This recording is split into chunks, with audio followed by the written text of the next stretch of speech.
Quand une femme prie. La volonté d'une femme, la réponse de Dieu.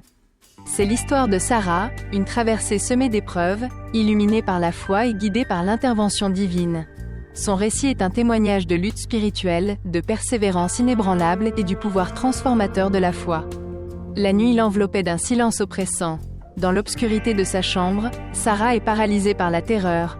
Des ombres la tourmentent, la privant même de la force de crier. Éphésiens 6, verset 12 résonne dans son esprit. Car nous n'avons pas à lutter contre la chair et le sang, mais contre les dominations, contre les autorités, contre les princes de ce monde de ténèbres, contre les esprits méchants dans les lieux célestes.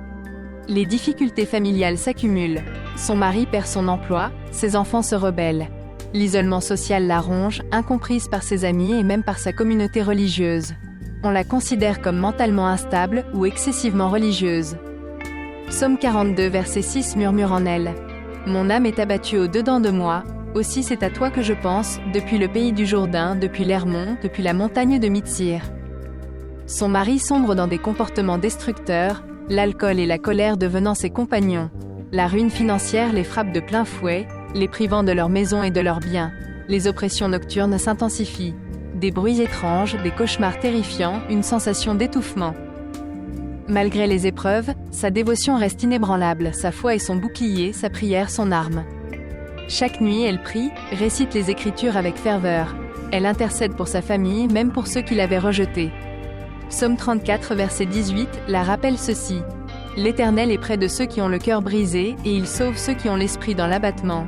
Psaume 23 verset 4 la rassure encore plus ceci. Quand je marche dans la vallée de l'ombre de la mort, je ne crains aucun mal, car tu es avec moi, ta houlette et ton bâton me rassurent. Sarah continue sans se décourager, elle lit, jeûne, écoute des sermons, cherchant désespérément des réponses et une direction. Dieu semblait silencieux mais elle persévère, refuse d'abandonner. Jérémie 29, verset 13 est un guide et une conviction pour elle. Vous me chercherez, et vous me trouverez, si vous me cherchez de tout votre cœur. Le point culminant de son histoire, l'intervention divine qui change tout. Au bord du désespoir, elle fit un rêve puissant. Jésus lui apparut, lui offrant réconfort et assurance. Il lui déclara sa présence constante, son soutien indéfectible. Hébreux 13, verset 5 résonne comme une promesse accomplie pour Sarah.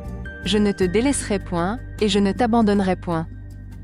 Les ténèbres se dissipèrent, la paix revint. Les circonstances se transformèrent. Son mari retrouve un emploi et retrouve la foi. Ses enfants s'adoucirent. Sarah partage son témoignage et œuvre aujourd'hui pour les femmes brisées. Psaume 126, verset 5 ceux qui sèment avec larmes moissonneront avec chant d'allégresse. La foi, la résilience et l'intervention divine, les piliers de son histoire. Son parcours, de la lutte spirituelle à la rédemption ultime, est un témoignage de l'amour et de la grâce de Dieu.